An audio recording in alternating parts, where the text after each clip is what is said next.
मगध के सबसे महान राजाओं में से एक राजा अजातशत्रु का राज्य बहुत ही अच्छा चल रहा था।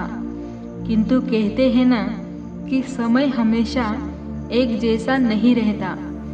ऐसा ही राजा अजातशत्रु के साथ भी हुआ।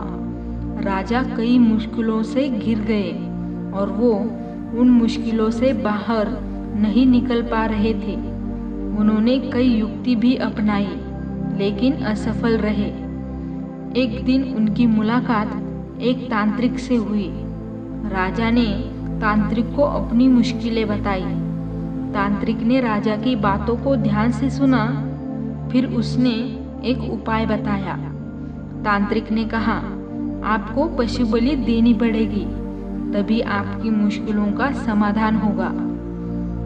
पहले तो राजा काफी सोच विचार में पड़ गया, लेकिन उन्हें जब कोई दूसरा रास्ता नहीं दिखा तो उन्होंने तांत्रिक की बात मान ली। तांत्रिक के कहे अनुसार एक बड़ा अनुष्ठान किया गया। पशुओं को मैदान में बलि देने के लिए बांध दिया गया। संयोग से उस समय महात्मा बुद्ध मगध राज्य की राजधानी राजगीर में पधारे हुए थे। वह उस स्थान से गुजर रहे थे जहाँ पर राजा ने अनुष्ठान रखा था। महात्मा बुद्ध ने जब देखा कि निर्दोष पशुओं की बलि दी जाने वाली है तो वह राजा के पास गए और बोले, राजन, आप इस निर्दोष पशुओं को क्यों मारने जा रहे हैं?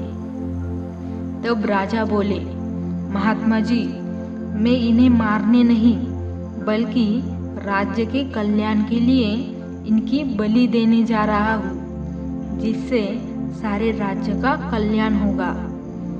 राजा की बात सुनकर महात्मा बुद्ध बोले, क्या किसी निर्दोष जीव की बलि देने से भी किसी का भला हो सकता है?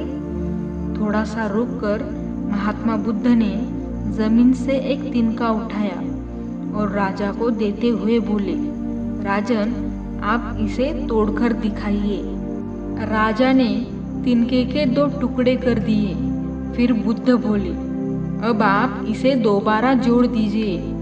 राजा बोले, महात्मा जी, आप यह कैसी बात कर रहे हैं? इसे तो अब कोई भी दोबारा नहीं जोड़ सकता। तब बुद्ध राजा को समझाते हुए बोले, राजन, जिस प्रकार इस तिनके के टूट जाने के बाद आप इन्हें दोबारा नहीं जोड़ सकते, ठीक उसी प्रकार जब आप इन पशुओं की बलि देंगे तो यह निर्दोष जीव मर जाएंगे और आप इन्हें दोबारा जिंदा नहीं कर सकते, बल्कि इनके मरने के बाद आपको जीव हत्या का दोष लगेगा और आपकी मुश्किलें कम होने के बजाय और भी कई अधिक बढ़ जाएगी, क्योंकि किसी भी निर्दोष जीव को मारकर कोई भी व्यक्ति खुशी प्राप्त नहीं कर सकता है। आप राजा हैं, आपको तो सोच विचार कर निर्णय लेना चाहिए। अगर आप सच में मुश्किलों को हल करना चाहते हो तो दिमाग से काम लीजिए। मुश्किलें तो आती जाती रहती है और यही जिंदगी का सच है। किसी निर्दोष जीव को मारने से समस्याएं समाप्त नहीं होगी, बल्कि उनका हल आपके बुद्धि से ही निकालना होगा।